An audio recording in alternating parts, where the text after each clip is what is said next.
நம்ம இன்னைக்கு ஒரு முழுமையான ஒரு எழுத்தாளர், அதாவது ஒருத்தர் வந்து சிறுகதையில சிறந்தவரா இருப்பாங்க, ஒருத்தர் வந்து நாவல் சிறப்பா எழுதுவாங்க, ஒருத்தர் கவிதை எழுதுவாங்க.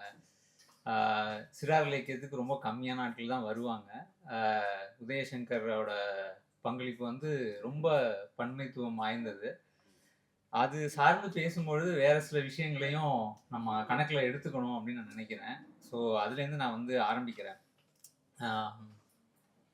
இப்போ பொதுவா கூட்டங்கள்ல நான் அதிகமா கூட்டங்கள்ல எல்லாம் பேசுறது இல்ல. ரொம்ப குறைவா பேசக்கூடிய ஒரு ஆள்.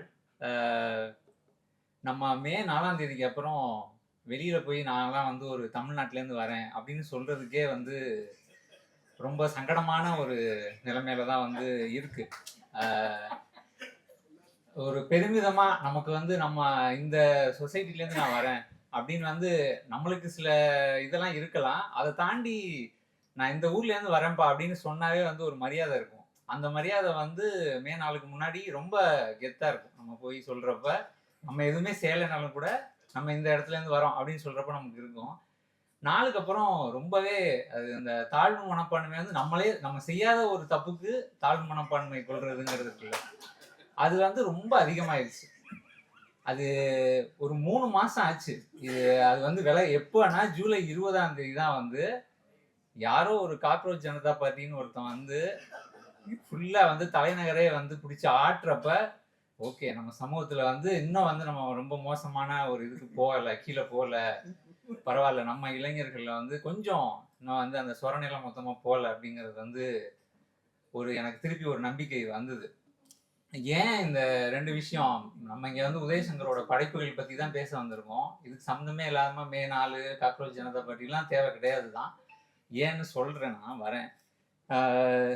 என்னன்னா சிறார் இலக்கியம் வந்து ஒரு பெரிய வரலாறு இருக்கு. இந்திய அளவுல எடுத்துக்கிட்டோம் அப்படின்னா, தமிழ் சிறார் இலக்கிய வரலாறு இருக்கு. 1950லேருந்தே வந்து நாடு விடுதலை பெற்ற காலத்திலேருந்தே ஒரு வரலாறு இருக்கு.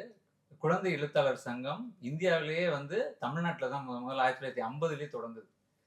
ரொம்ப ஆக்டிவா வந்து கிட்டத்தட்ட ஒரு 40, 50 வருஷம் வந்து செயல்படுறாங்க. அன்னைக்கு இருந்த இலக்கியவாதிகள், ஒரு 1990களுக்கு முன்னாடி இருந்த பெரியவங்களுக்கு எழுதின இலக்கியவாதிகள், அது வந்து அழகிரி சாமியா இருக்கலாம், பிச்சமூர்த்தியா இருக்கலாம், பிரமிழ், சுந்தர ராமசாமி, அசோகமித்திரன், அம்பை, எல்லாருமே குழந்தைகள் வாசிக்கக்கூடிய, இளையோர் வாசிக்கக்கூடிய ஒரு சில கதைகளையாவது, ஒரு சில படைப்புகளையாவது வந்து எழுதியிருக்கிறாங்க. அப்புறம் சிறார் இலக்கியத்தை வந்து அவங்க அது ஏதோ ஒரு சும்மா சிறுபிள்ளை விளையாட்டு அப்படின்னு அவங்க நினைக்கவே இல்லை. எந்த இடத்துலையுமே வந்து அதை வந்து ரொம்ப மதிச்சிருக்காங்க. சிறார் இலக்கியத்தை முந்தைய தலைமுறை வந்து மதிச்சிருக்கிறாங்க. 90களுக்கு பிறகு, 2000க்கு பிறகு அந்த பெரியவங்களுக்கு எழுதுற இலக்கியவாதிகள் சிறார் இலக்கியத்தை வந்து இது ஏதோ நமக்கு சம்பந்தம் இல்லாத ஒரு விஷயம், இதையே வந்து நம்ம ரொம்ப பிடிச்சி இது பண்ணிக்கணுன்ற மாதிரியான ஒரு தன்மை வந்து தமிழ்நாட்டில் அதிகமா வந்து இருக்கு. இப்படிலாம் சிறார் இலக்கியம் அப்படிங்கிற ஒரு விஷயத்த குழந்தைகள்கிட்ட செயல்படக்கூடிய ஒரு தன்மையை நம்ம கைவிட்டதோட விளைவு தான் வந்து மே 4 மாதிரியான விஷயங்கள்லாம். நம்ம வந்து அது ரொம்ப சாதாரணமான ஒரு விஷயம்னு நினைக்கலாம். இது கூட்டு விளைவு. நிறைய விஷயங்கள் நம்ம மிஸ் பண்றோம். அதோட ஒரு கூட்டு விளைவு தான். இது வந்து நம்ம ஒன்றும் இல்லை. இப்போ நம்ம பக்கத்தில் இருக்கிற கேரளாவுக்கு போனோம்னா, அங்கே இருக்கிற ஒரு சின்ன குழந்தை கூட வந்து ஒரு நடிகனை ஒரு பொழுதுபோக்கு கலைஞனா மட்டும்தான் பார்க்கும். என்னைக்குமே அவங்க நீங்க அடிச்சு கேட்டா கூட, அடிச்சு சொன்னா கூட அவங்க வந்து ஒரு நடிகனை வந்து அவங்களோட தலைவனா நிச்சயமா சொல்ல மாட்டாங்க. அதுக்கு காரணம் வந்து அங்க இருக்கக்கூடிய சிறார் இதழ்கள், அங்க வந்துகிட்டு இருக்கக்கூடிய சிறார் படைப்புகள், அங்க வந்துகிட்டு இருக்கக்கூடிய நிறைய நூலகங்கள், வாசிப்பு பண்பாடு, இது வந்து பரவலா இருக்கு. நம்ம என்ன பண்றோம் அப்படின்னா, இந்தியாவிலேயே சிறந்தவர்கள்னு பல விதங்கள்ல நம்ம வந்து பெருமைப்பட்டுக்கிறோம். ஆனா வந்து எப்படி பெருமைப்படுறோம் அப்படின்னா, கடைசி பெஞ்சில் இருக்கிறவனோட கம்பேர் பண்ணி தான் நம்ம பெருமைப்பட்டுக்கிறோம் நிறைய நேரம். நம்ம வந்து என்னன்னா ஃபர்ஸ்ட் பெஞ்சில் இருக்கிறவனோட நம்ம கம்பேர் பண்ணணும். அது வந்து ரொம்ப முக்கியமானதுன்னு நான் நினைக்கிறேன். சிறார் இலக்கியத்தை பொறுத்த வரைக்கும் நம்ம இந்த விஷயங்கள்லாம் வந்து பேசி ஆக வேண்டியிருக்கு. எந்த பின்னணியில அப்படின்னா 1990கள் வரைக்கும் நமக்கு வந்து கப்பலா வந்து ரஷ்ய சிறார் நூல்கள் வந்து வந்திருக்குங்க.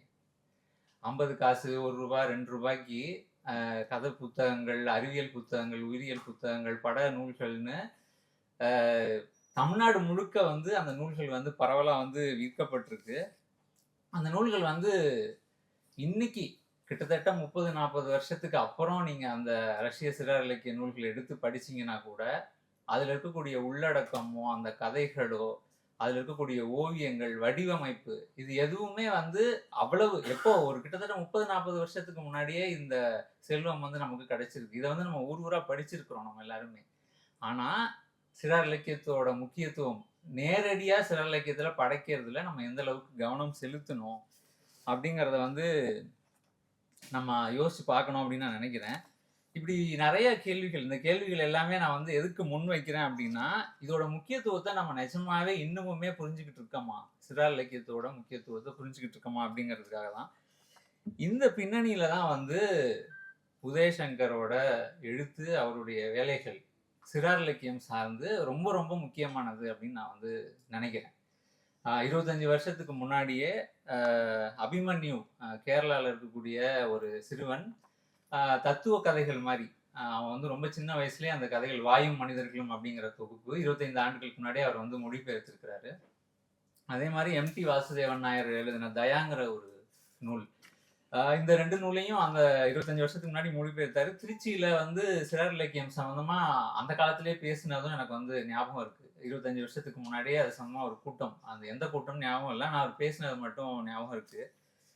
அ இந்த பின்னணி வந்து நம்ம நம்ம முற்போக்கு இலக்கியத்திலயுமே கூட சிறார் இலக்கியம் எந்த அளவுக்கு வந்து கவனம் செலுத்தப்பட்டிருக்கு அப்படிங்கிற கேள்வி வந்து நம்ம ரொம்ப முக்கியமா வச்சுக்கணும்னு நினைக்கிறேன். அந்த பின்னணியில அவருடைய பங்களிப்பு வந்து ரொம்ப ரொம்ப கடந்த 25 ஆண்டுகள் அவர் வச்சிருக்கிற வேலைகள் இருக்கு இல்லையா? அது வந்து ரொம்பவே தாண்டி போன ஒரு விஷயமா இருக்கு. ஆதனியின் பொம்மை வந்து நம்ம எல்லாருமே படிச்சிருப்போம். சாகித்ய அகாடமி பால சாகித்ய புரஸ்கார் விருது பெற்ற நூல். நம்ம கீழடி பத்தியோ, இல்ல நம்ம ஆதிச்சநல்லூர் கொற்கை பத்தியோ பெரியவங்கள்ட்ட நெறைய பேசுறோம்.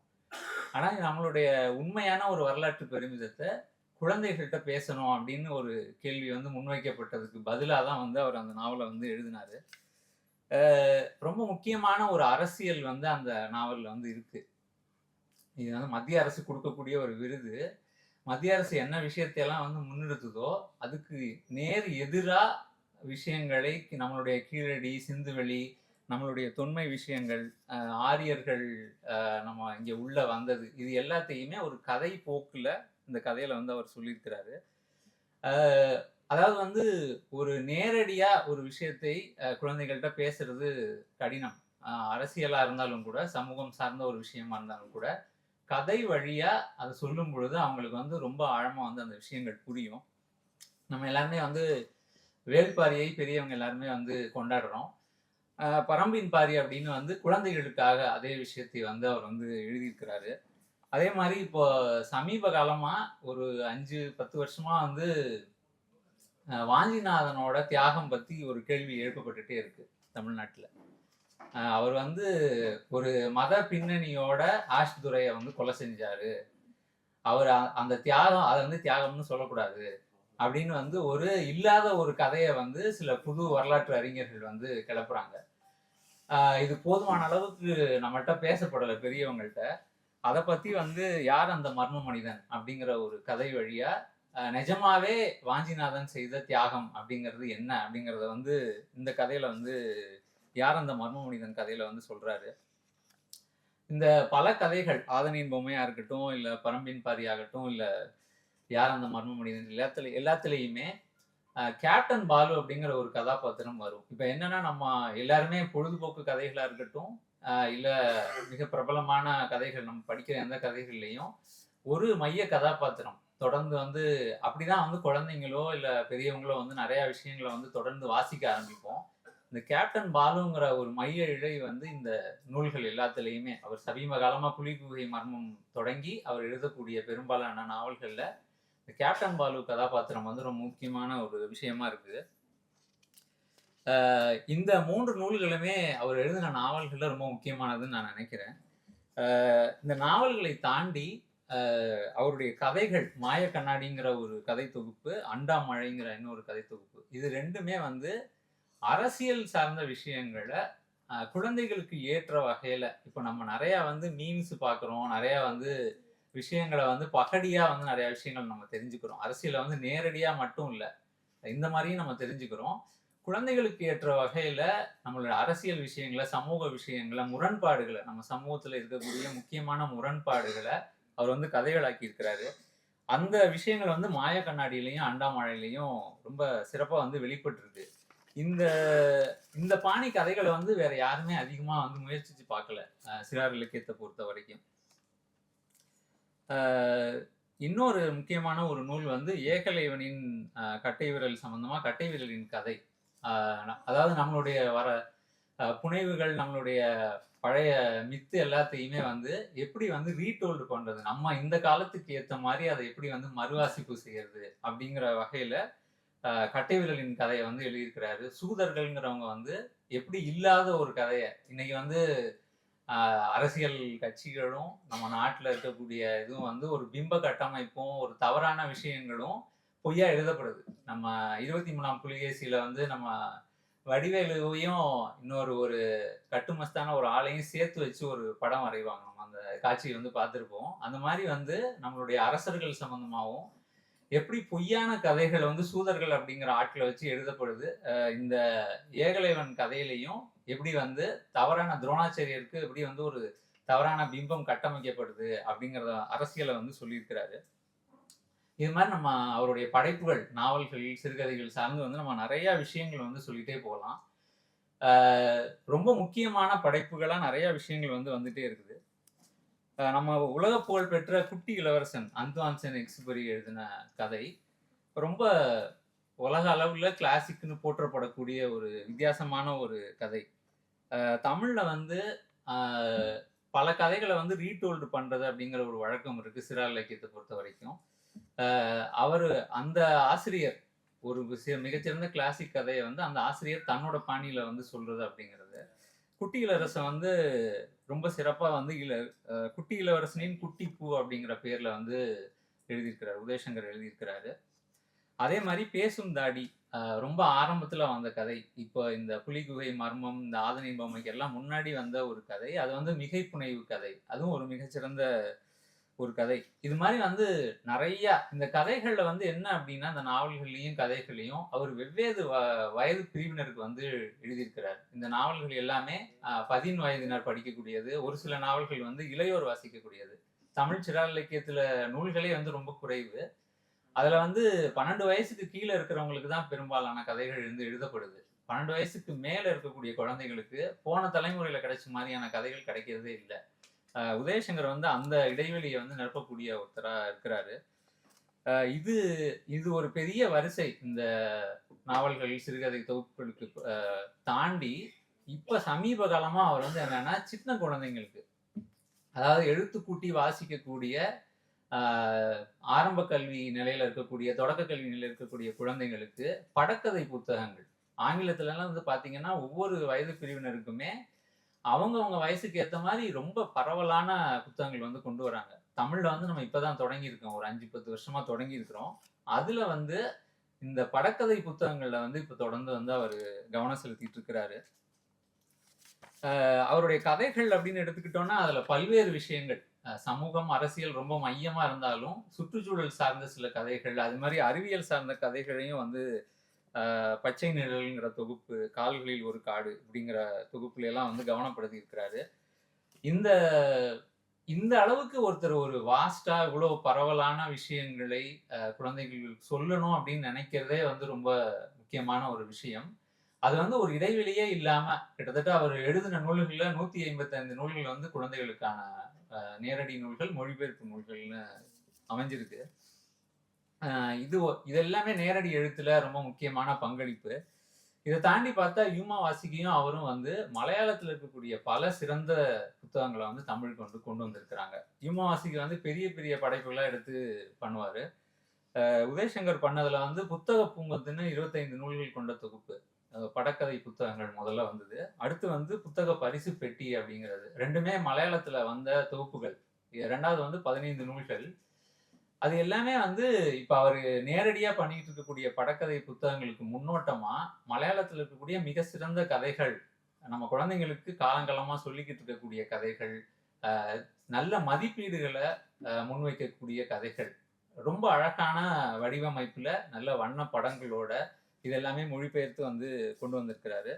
மலையாளத்திலேருந்து பல ஆசிரியர்களை வந்து மொழிபெயர்த்திருக்காரு. பேராசிரியர் சிவதாஸ், அப்புறம் இவங்க எல்லாமே வந்து மலையாளத்துல வந்து பால சாகித்ய விருது பெற்றவங்க.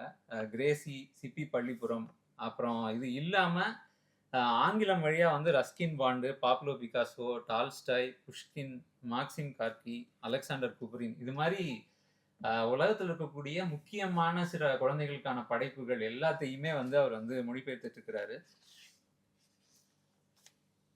இந்த நூல்களை மட்டுமே வச்சுட்டு ஒரு சின்ன நூலகத்தை வந்து அமைக்கலாம்.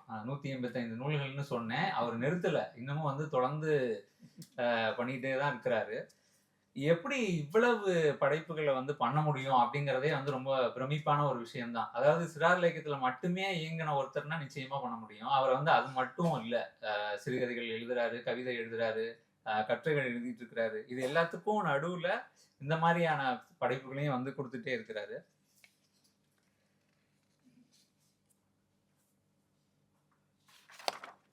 இது ஒரு பக்கம். அவருடைய சிறார் இலக்கியத்துல அவருடைய எழுத்து பங்களிப்பு அப்படிங்கிறது ஒரு பக்கம்.